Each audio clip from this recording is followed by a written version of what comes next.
And now we come to Blackpool, which is the tram system still running, but not with these cars. They've either been scrapped or rebuilt. These are still running, but now have drivers' windscreens. This shot is quite rare because they opened up a route to do a circular tour for a couple of seasons, and this car's running out in the street, and that section's now gone. Typical rail coach. These were brand new cars from 1952 to 54. Now they've all been scrapped, bar one, which is a museum piece.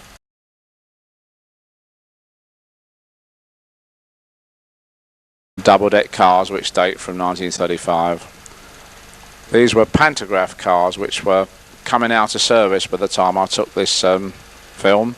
One has now been preserved at Christ's Tramway Museum and has been back to Blackpool for the centenary celebrations last year, 1985.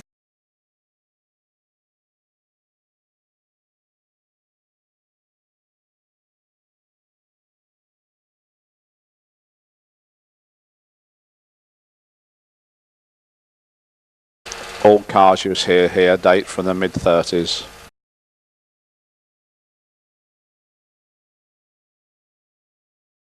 The first batch of these double-deckers were built as open toppers and had the enclosed covers built during the war.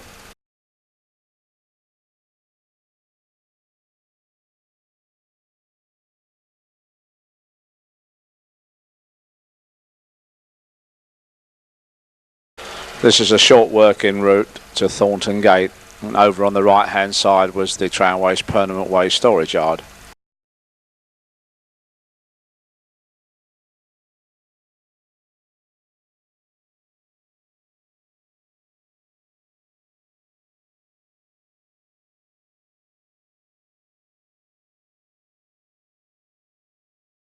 These coronation cars, as they were called, there were 25 of them. They bought enough to operate the basic service, but they had van back controls. They were very heavy cars, very expensive to maintain.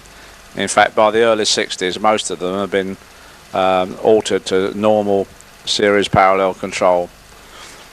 That is open boat car, later numbered 600. It was the prototype of this design. It's got slightly lower size than the other boats.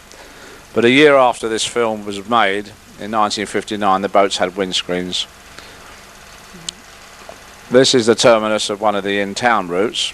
Runs around the outskirts of the town, Markham. It closed in 1962. These cars were built as semi-open cars for summer use, fully enclosed during the war, but after the war were re-equipped with the sophisticated van back control. One now exists at Lowestoft Museum.